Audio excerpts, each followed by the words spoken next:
ඒකයි මම බය නැතුව Nokia Android smartphone එකම recommend කරන්නේ. සමගා අලුත්වන Nokia. The maiden national convention of the Sri Lanka People's Youth Front, the youth wing of the Sri Lanka Podujana Peramuna, got underway at the Nilumpukuna Mahinda Rajapaksa Theatre on the theme Youth for Growth this afternoon. The event was presided over by presidential hopeful of the Sri Lanka Podujana Peramuna, Gotabaya Rajapaksa, along with national organizer of the party, Basil Rajapaksa. Gotabaya Rajapaksa. Mahinda Rajapaksa Nilum. Youth from all across the country participated in the forum.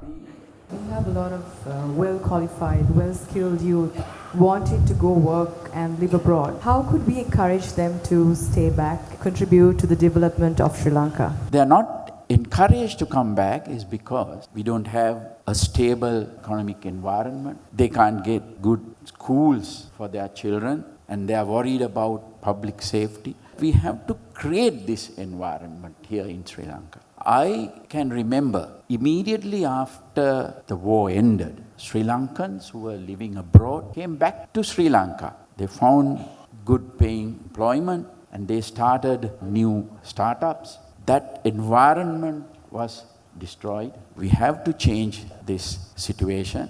We have to create a safe country and at the same time we have to have a good economic model.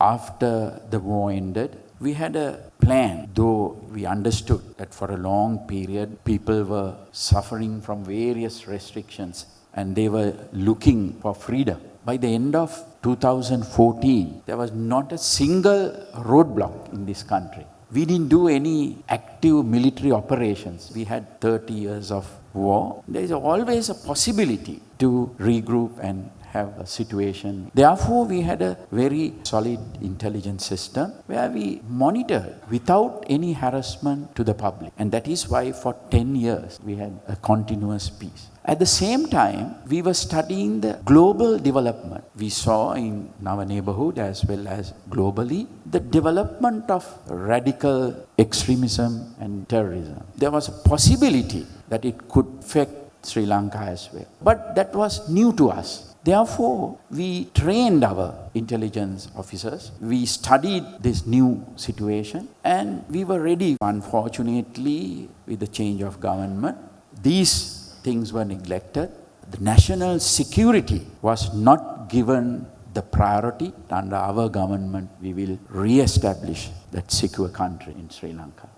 Presidential candidate of the SLPP, former Defence Secretary Gotabaya Rajapaksa, was presented with the Lotus Declaration of Youth, consisting of proposals received from the youth, covering the whole island.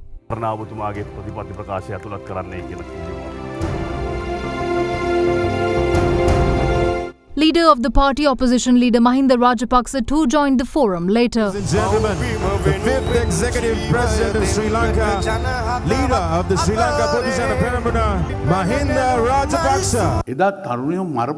Had laws been enforced on people who killed the youth back then, there wouldn't be leaders or ministers to govern this country today. Torturers who killed the youth have today become ministers of this government. What amazes me today is the union of those torturers and their victims. We who safeguarded the youth back then are being tortured today. This is politics. The biggest service we rendered to the youth is ending the war. Does anyone question the 1 million jobs promised by the UNP to defeat us who provided 700,000 job opportunities for the youth? No, they want to make you fed up of the people's franchise. Learn lessons from history and rethink what you see and what you hear. Don't be short-sighted. Look ahead. මගේ විශ්වාසය මැක්සිස්